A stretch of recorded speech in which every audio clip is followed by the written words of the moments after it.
Actually good.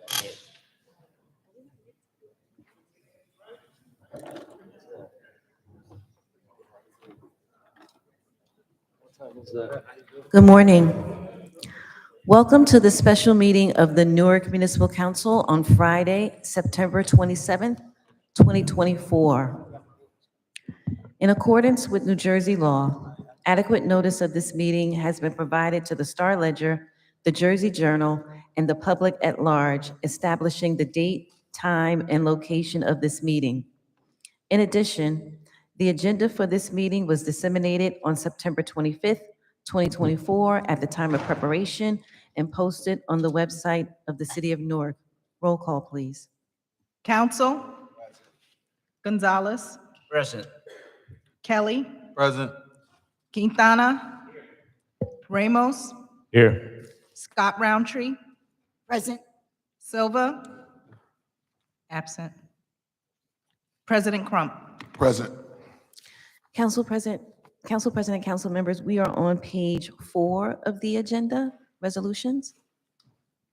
Madam Clerk, before we begin, I believe we're going to have an opening statement or statement from the business administrator. Sure.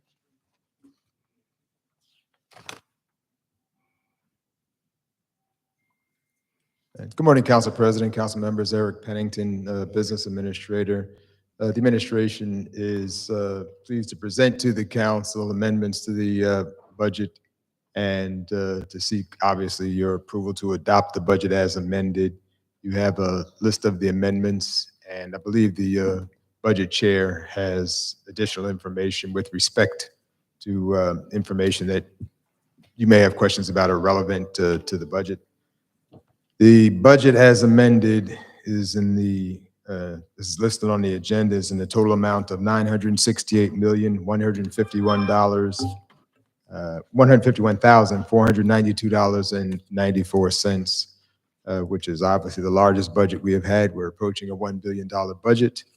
There are some of the amendments that the council asked for are included here, one of which is an additional $1 million plus for the library.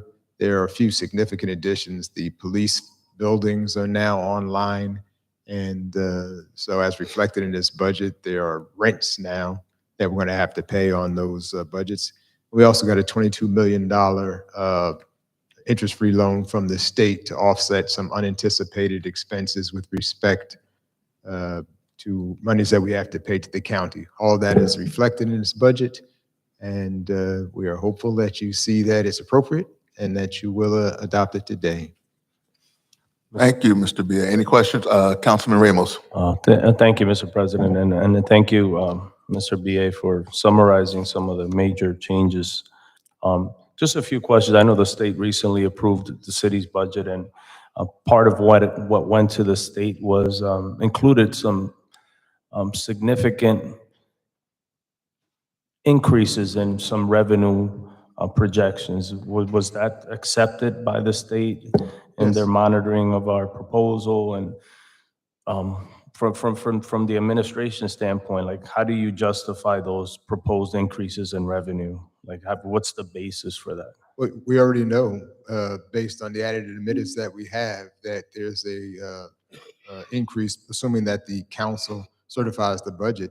Not the council, I'm sorry, the county tax board certifies the budget of about $200 million. That is largely due to the assessments of new properties that have come online and properties that have been adjusted, new warehouses and new buildings that are in the city. So we've done quite well in that regard.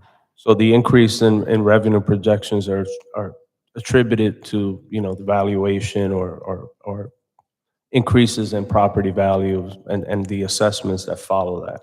Increases in property values and new properties that have come online. It's about 53,000 lines of properties now that we have.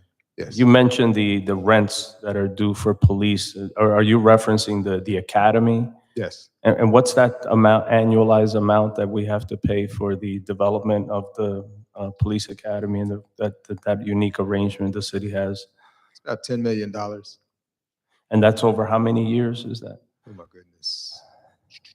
25, I think.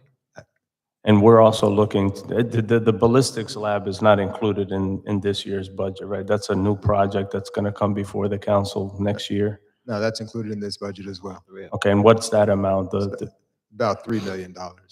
So it's 10 million for the academy and 3 million for the ballistics lab. Right. And since you're on that path, and evidence and storage is also in this budget, that's about $3 million as well.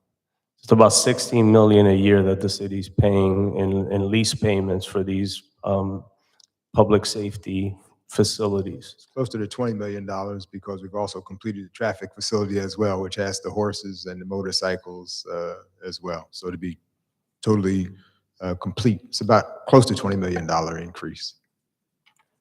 Thank you. You're welcome.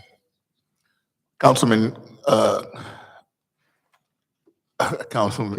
Gonzalez Gonzalez? first, and then Councilman Kelly. Appreciate it. Good morning, Mr. Rie. It's good to hear that the library is getting an increase that they have been fighting for and that we supported here. I believe everyone here supported the increase for the library, and I would like to thank you for providing that increase that may alleviate the problems that they have at the library. I also want to comment that the actual increase is 2.3% over last year's rate.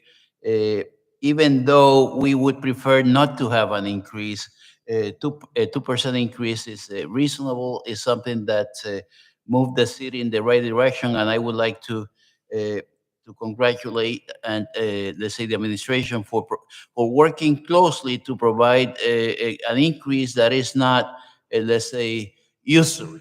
It's not a rate that is going to break the people's back in the city of Newark. Thank you.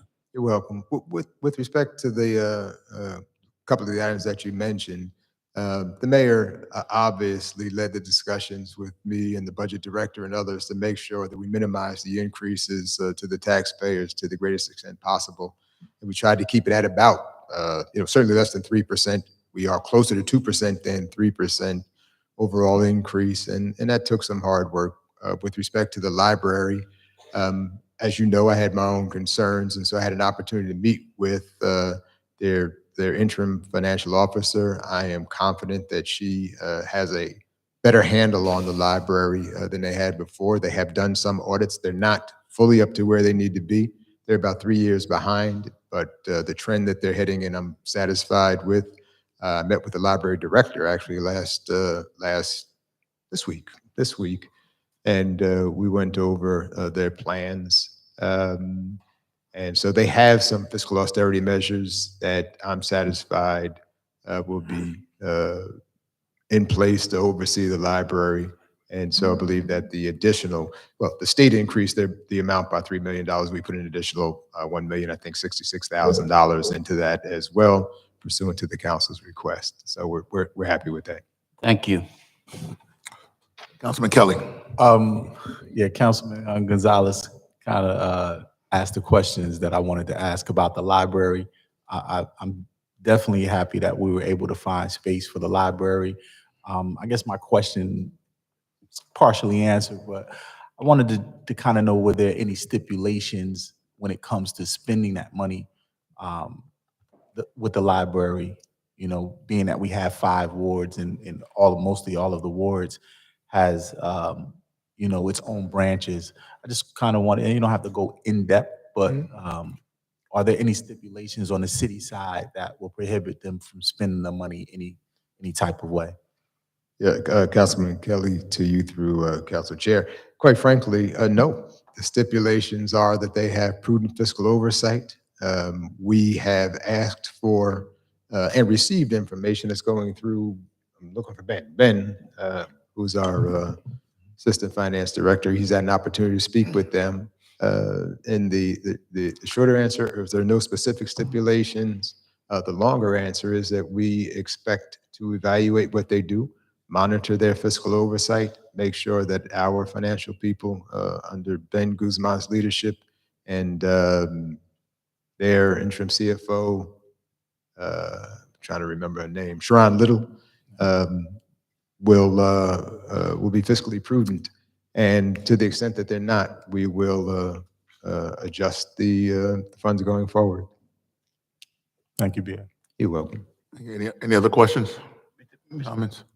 A Councilman follow-up, Gonzalez. let's say, you mentioned the revenue that increased, most of that revenue has been realized already, no? Yes. Because we are already in October. Well, I don't want to say it's been realized fully, no, because the added omitted still have to go in. We need a certified tax rate. So this next quarter's tax bills will capture, and into the first quarter of next year, will capture a fair amount of that. So it's in terms of applying the new rate to the new assessed values or the additions to the assessed values of the properties. Yes. Councilman Council. Yeah, thank you, Mr. Chair. Mr. BA, first want to, thank the administration and this body of council folks for, having some laser beam intention on making sure that we put forward the best budget as possible, then going back, and the state also for ensuring that the information that was there for the amendments and stuff that we put back was in place. Is my hope. I know we have the 22 million, interest-free loan. It's my hope that we can work to speed up this process of revaluation as well, which plays a large part in fundamentally what we're looking at next year. And then to ensure that the administration has its eyes on some other areas where we need to get better at in terms of, collecting revenue. And so I don't have to repeat those things. The areas, very well, but I just want to make sure that we do that. And then also commend the fact that we were able to find the $1 million for the library. I know that, in some instances, some things may be hard when it looks like we're about to pay, 20 million in rent. But when you look at the perspectives of the outdated age buildings and locations that they were in, how they were falling apart and decrepit, that we were still able to put under the auspices of a public safety, almost 4 brand new buildings, traffic, ballistics, evidence, and a brand new training facility for, police and fire, and that the community can be able to have usage to. And so hopefully as we continue to move along and find, other streams of revenue that we can continue to build up on and build down, these prices will begin to draw down along with reevaluation. It will help us to, continue to keep moving the city in the right direction. Yes. To your point about the prior buildings being decrepit and falling down, that is true to a large extent, Councilman Council. And what we have done is work diligently to get those older buildings off our books. For example, where the horses and the motorcycles were located, that is now under agreement to be developed, actually by the same company that built the police academy training facility. So that will be tax generating. It's not going to be a city building. It will be a building that will have development in it. We expect within the next year that'll be online as a rateable. That will be significant, and that will help offset some of these costs. Some of the other buildings where we had precincts are also being developed and will bring ratables to the city as well in an amount that's significant. So to your point, we're working hard to improve the quality of buildings and locations where we house our people, as well as make the other facilities revenue generating. Anything else, Councilman? Good. Councilwoman Roundtree, did I see your hand up? I did, but Councilman Council, I do want to ditto all of the remarks of all of my council colleagues. While we're commending all of this greatness and your oversight and looking at the budget, I'm just praying we'll do better with timing next year in preparation for us not to be on the wire, but to go before the people, because the people are calling us and asking questions, and they're concerned about what's going to happen, not just with the tax rate, but with the reval. So God bless you for what you're doing, but I just want us to try to do better with our timing for 2025. Point well taken. I don't want to have a tit for tat, but we gave the introduced budget at a sort of a significantly earlier time than we have in the past. We expect to do even earlier next year. To Councilman Gonzalez's point earlier, our plan is to start the budget process for next year, literally in October. So we'll do our best. Thank you. Anything? Councilman Ramos. Yeah, I just want to reiterate that, I do acknowledge that some of our facilities are dated.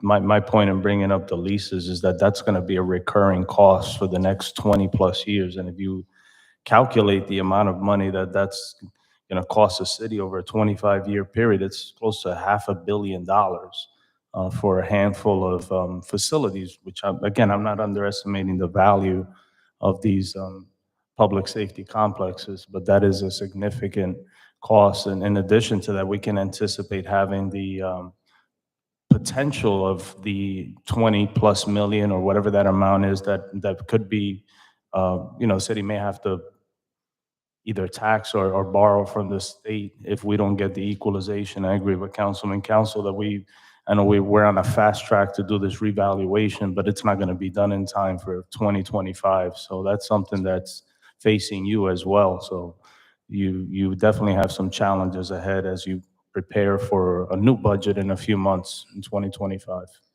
That is true. And Council President, to Councilman Ramos, with respect to the cost of the buildings, it is significant.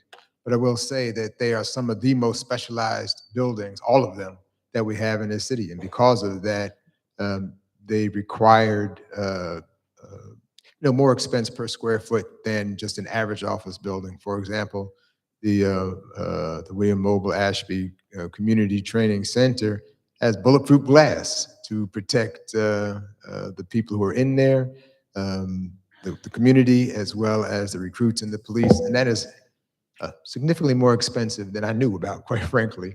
I learned something about that. And there are other security measures in place that I really can't discuss that are expensive. And I think we have a high quality building that is going to last for another 50 years or more, perhaps 100 years. And we expect to get the full value for all of the buildings that we have. And I encourage all the council members and everyone else to come look at all of the buildings. The William Ashby Mobile Ashby training facility is open to the public. People should go and look at it. The traffic facility where the horses are housed and the motorcycles is really state of the art. It's really fantastic. And, hope you look at it. The evidence and ballistics building, as you can imagine, is not open to the public. We could certainly make it available for you to look at when you want to see it. So I encourage you to do so. Thank you, Mr. Beard. Let me just say a couple quick things. I want to definitely thank you for you and the mayor and all possible for providing the amendment for the library, which is an important asset in our community. And as Councilman Gonzalez said, we all agree on it, that we were hoping there would be more in the budget for them. With that being said, I think, you alluded to it, that there'll be some additional oversight to make sure that the fiscally responsible, that they are fiscally responsible. And with also hope that next year's process is a different process in terms of dealing with the budget for the library. All stakeholders should be involved in that discussion prior to us meeting at the hearing. So hopefully, and this is not necessarily directed towards you, Mr. BA, but towards the library itself. I also want to thank you for, your administration and the mayor for getting this budget together. I know it wasn't easy. We were going one direction and somebody hit us with something, so we went to go another direction. But I believe what is happening today and hopefully passing today will be something that is, first of all, was a learning process of dealing with obstacles and getting to the point where we are today, because quite frankly, we all know up here particularly that it could have been a lot worse, or it could have been worse. I shouldn't say a lot, because I don't think it is really worse as is. So I want to congratulate you and thank you for what you've put before us and the budget for us to decide to vote on today. Thank you, Council President. Anything else? All right.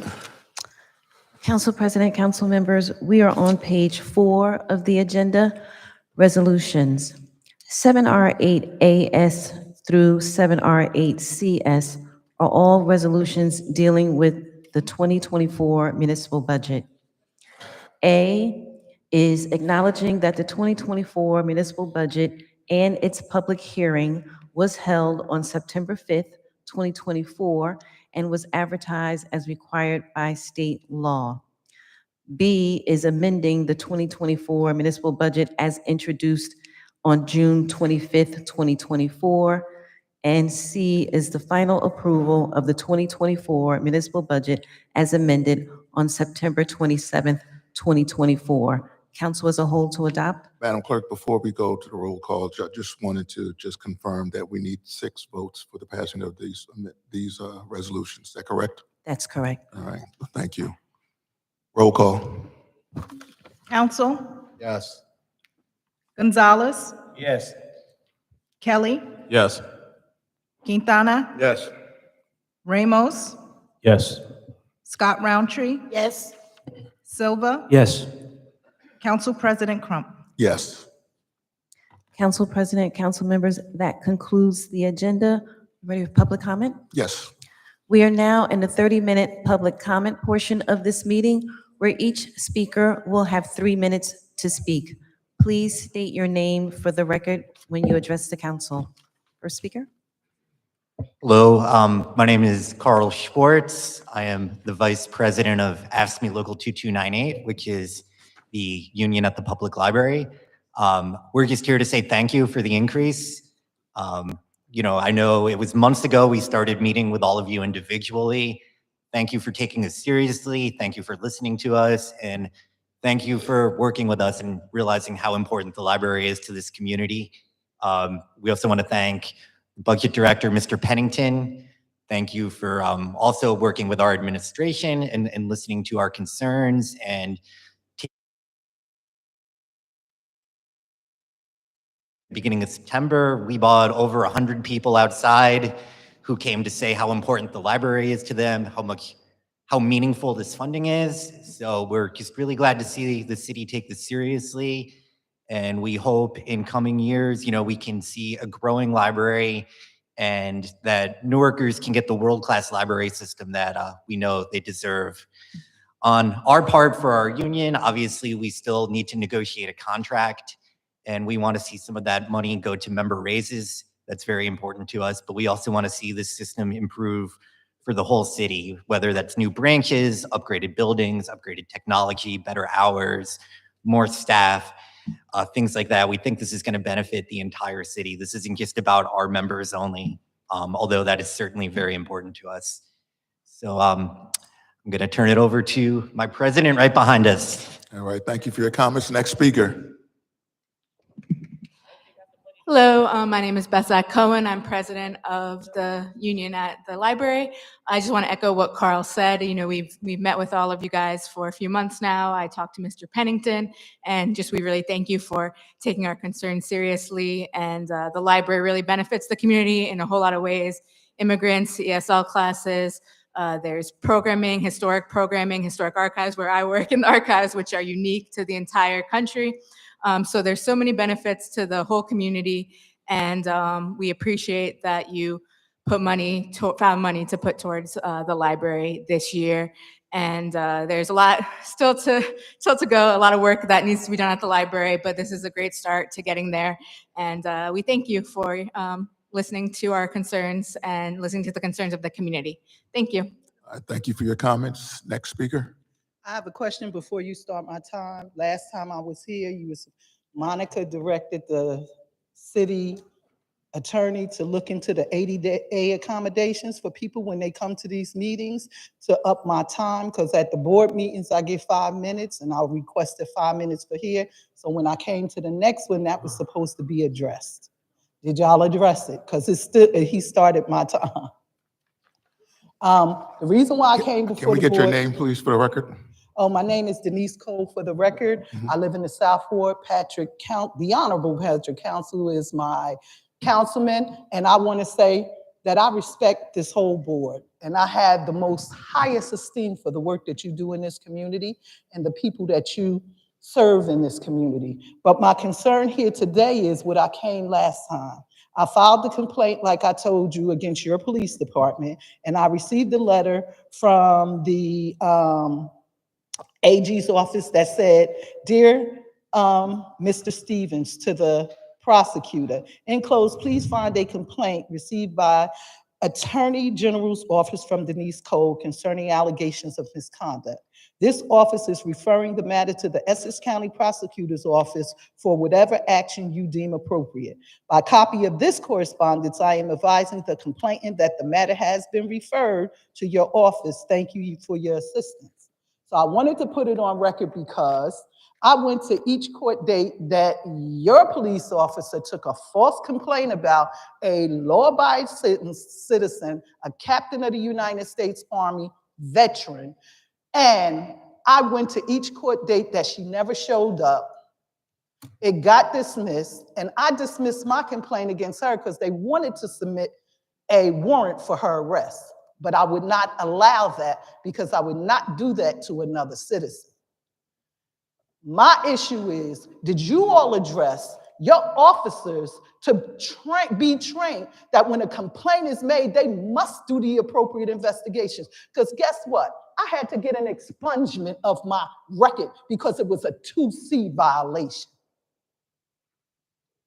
That's a serious for citizens, especially African-American citizens in this town. And if they've done it to me, how many other people have they done it to? So I need you all to address that. I need you to do what you're elected to do. And I want to thank you.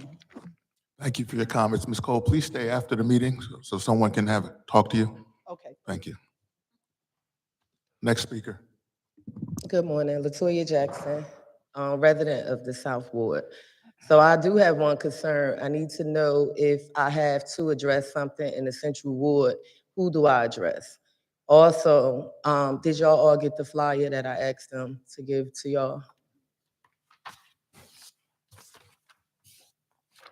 Right.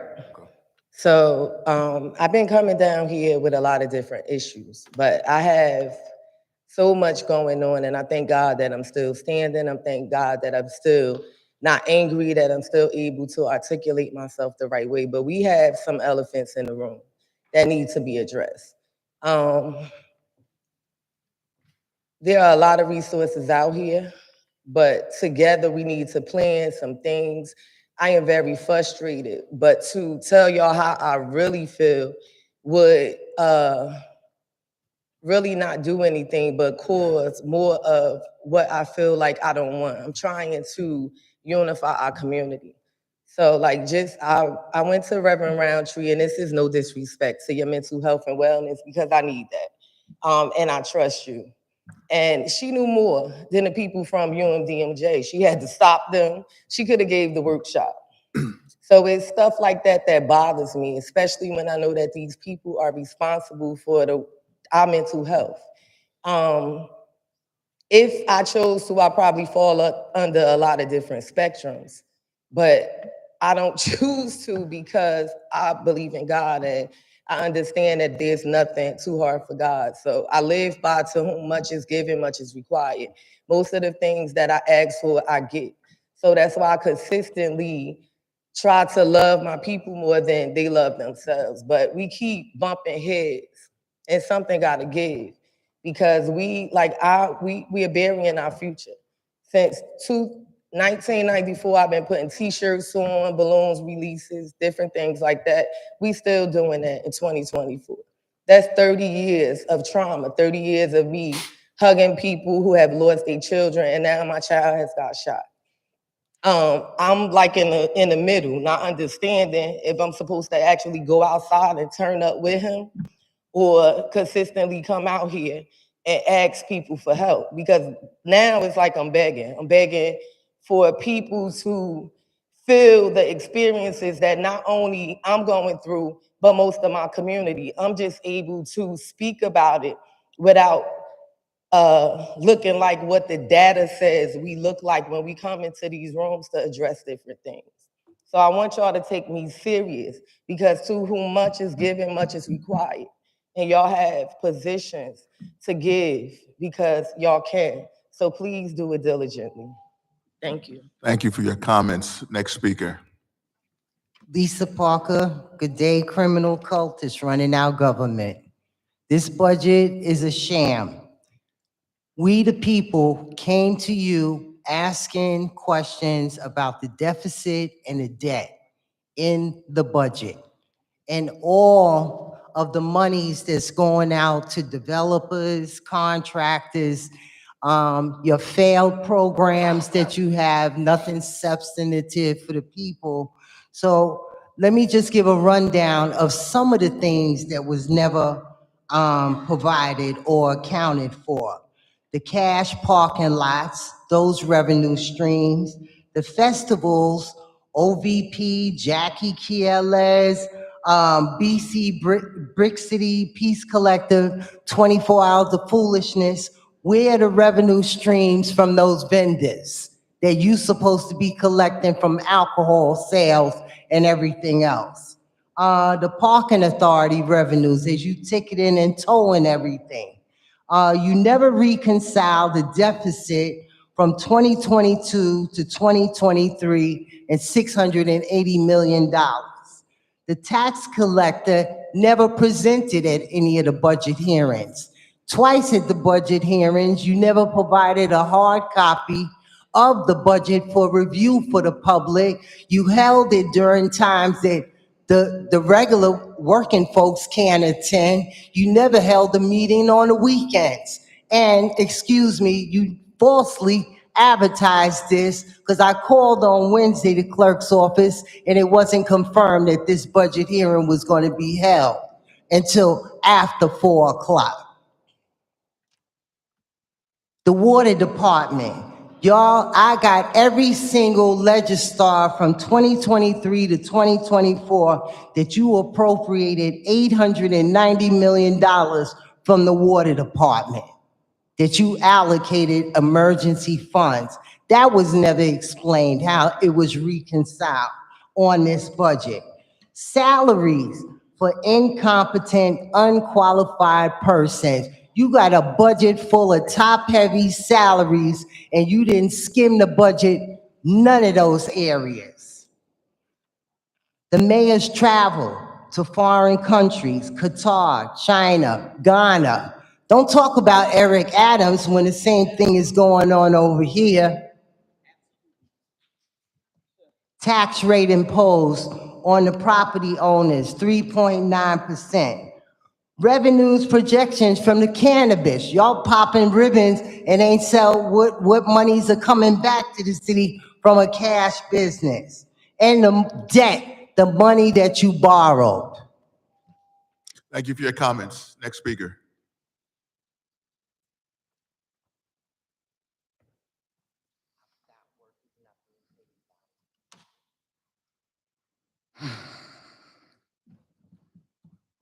God help me not to cuss this morning because I'm so sick of y'all.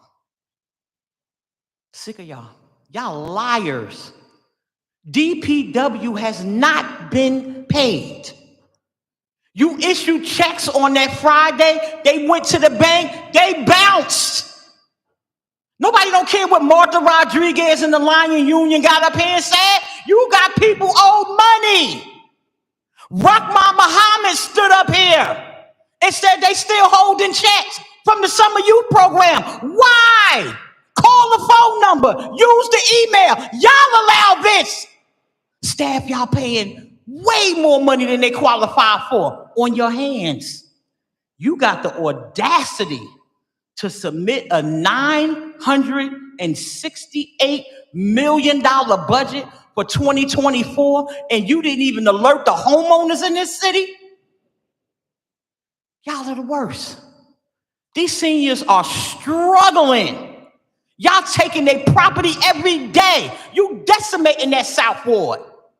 Calls all the time. You got seniors over there sick because you over there letting these people antagonize them and, oh, you owe taxes. And you know they paid. Y'all are doing this. The blood is on your hands. Y'all think it's a mystery? Eric Adams who met with Raz, informant Baraka, 2 weeks before all of this dumped down? Yeah, when I'm an informant, I buy my time. So that means I'm in trouble. I tell on George, and I ain't got to go nowhere. I could keep doing my nonsense, Mr. Black Power. And y'all just keep doing the bidding. Doing the bidding. Y'all ain't even hired 1,500 children this summer. Disgraceful. Do y'all realize we got 18,000 teenage high school students in this city? And the number probably more than that? Are you saying and doing anything to deal with the immigrant population that we just welcome them in open arms while the rest of us can't eat, drink, and sleep? You allowing them to come and steal the plastic and cans out of your own recyclables and you do nothing? Nothing. And this is okay. What's the executive police budget? Why wasn't there a copy of the budget given to any resident in this town? Y'all the worst this last 2 years. Before previous budget hearings, you might not have had a good one, but you had copies on the table. Y'all done none of this. None of this. 90 pages. It'll cost you 45 sheets back and front. And this ain't even the whole budget. This is just an addendum of. Because the whole budget is over 300 pages. Thank you. Why didn't you alert the Thank you for your public? comments, Ms. Jackson. Yeah. Next speaker. Check y'all pay too.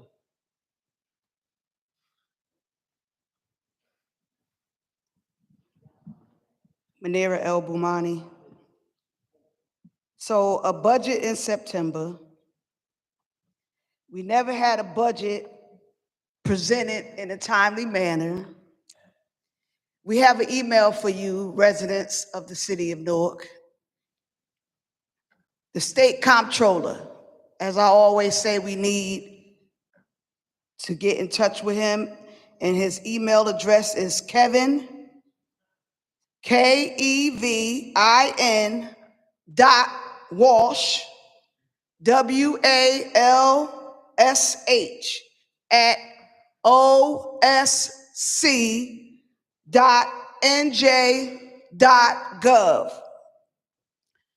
And we need to all email him, homeowners, taxpayers, business owners, every individual in the city. We need to email Kevin Walsh, who is the state comptroller, to request an independent audit and a monitor over our city budget. It is our money. It is your money. And if you don't partake in doing something about this, it is your fault. Consequences fall on you. And that's why we got the failed leadership that we have here and gonna continue to have, because we got somebody making almost $300,000 annually off the backs of Newark and don't even live here. Don't even live here. And haven't presented a budget in a timely manner. And you are not outraged Newarkers. It is our responsibility to demand accountability and provoke accountability. It falls on us.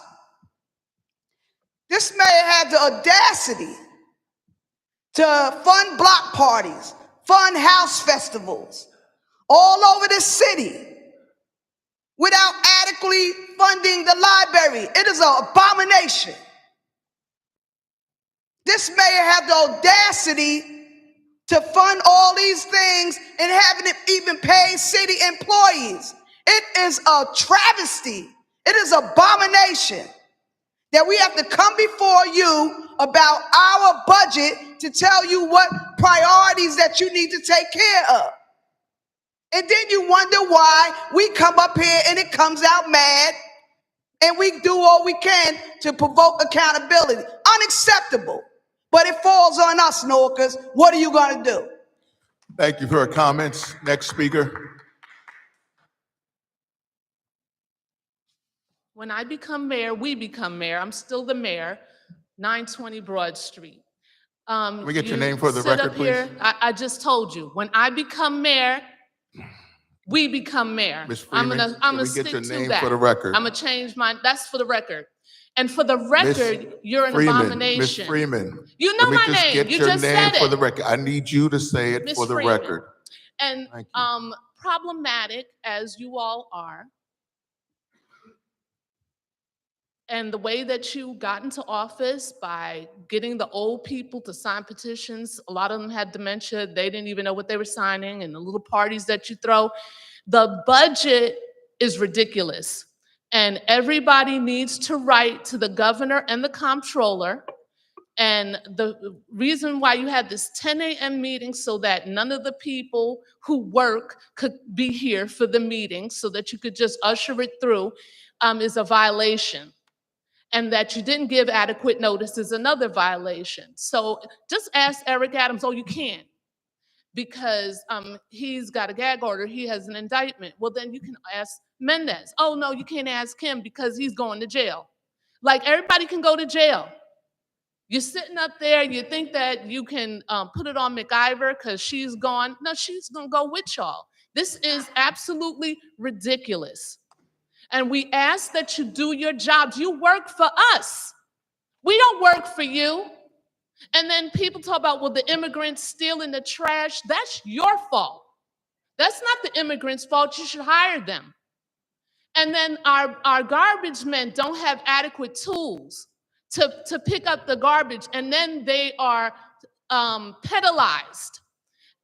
They're overworked, they don't have the right equipment. Your sweet sweeper flies down the street, just blowing everything all over the place. You have money dangling on the Christmas lights. It's September, it's not no Christmas lights. I don't know why she was stuck on Christmas, because I guess it's Christmas for you every day because you have our money, just run through it. No more parties, pay for your own parties. The senior parties, pay for your own senior parties. You got money that you've taken, your tree slushy fund. There's no trees on the street. There's a urban heat island right out in front of your front door because there's no trees over there where it should be shaded and green. And then you want to build sky towers, lofty elite places for the elite to live, where old people are struggling. You're taking people's homes with these fake taxes. You're doing all of this stuff, and then you have the nerve to say, build auxiliary units in the backyard so all the Black and brown people live like dogs in the doghouse in the backyard while the elite live in the lofty towers. It's a no. Thank you for your comments. Happen. Not happening. Thank you for your comments. I'm still a mayor. Next speaker. Nope. Next speaker. Seeing none. Public comments closed. Mr. Chair. Could a motion to adjourn? Oh, I'm sorry. Before I get that far, comments from or questions from the council. Yeah, Mr. Chair, again, I just always want to say, I mean, people have the right to democracy and to say what they want. But, I just believe, Ms. Jackson, to imply that the mayor is an informant is disingenuous, to say stuff like that, because whatever is happening in New York, we pray that whatever the situation is, that it is handled in New York. But to imply that the mayor is an informant is disingenuous. To imply that the congresswoman is going to jail is disingenuous. It is the right for everyone to want to be able to stand up and have conversation and discourse about some of the things that you may disagree with. This is the forum for that, to be able to stand up and talk about some of the stuff that you disagree with. But we want to be able to make sure that we are doing this in a respectful manner, right? I mean, we have to be more, sincere in our approach in handling issues, having discussion about those issues and how we outlay those things. Whatever the issues that may be happening in DPW, I'm sure Mr. Pennington will get up and speak about those things. But to send misinformation out like this when all around the nation right now, we see that places and people are in uproar. In Springfield, Ohio, people are dealing with the backlash of misinformation. we have to be careful about this danger that we're presenting when we say stuff up here, because, quite frankly, it puts people's lives in jeopardy, and we have to be sincere about that. It doesn't matter, about how we forecast and look at these things, but we have to take this serious. And I'm saying this to the people that are watching us at home, not the folks that are in here, clapping, providing misinformation. And as I say again, people have the right to be able to get up and give your discourse, to say whatever it is, but you don't have the right to provide disingenuous misinformation, which is critical to the colleagues that I have up here as well, and some of the folks who are in this administration and people around the city, because every day people are fighting in this city to make sure that they're providing the best possible lives for their families. So, that it's important that we stay focused on what the intention is in moving government, having people to share in discourse, and then finding solutions to these problems, because that's what it's about. Many people they love to get paid for complaining, but it's hard and difficult to find solutions. So we have to be in the business and stay in the business and stay focused about finding solutions, to situations and circumstances as we continue to build this city. That's enough. No. Who is that speaking? Officers, if they keep speaking, remove them from the chambers. Ms. Jackson, you had your opportunity to speak. Officers, please remove Ms. Jackson from the... No. Ms. Jackson, now. Please remove Ms. Jackson right now. Everybody, Rash, you call everybody informant. Ms. Bomani, remove Ms. Bomani from the chambers right now. Ms. Bomani needs to be removed from the chambers right now. Ms. Bomani. Cut the feed for a second.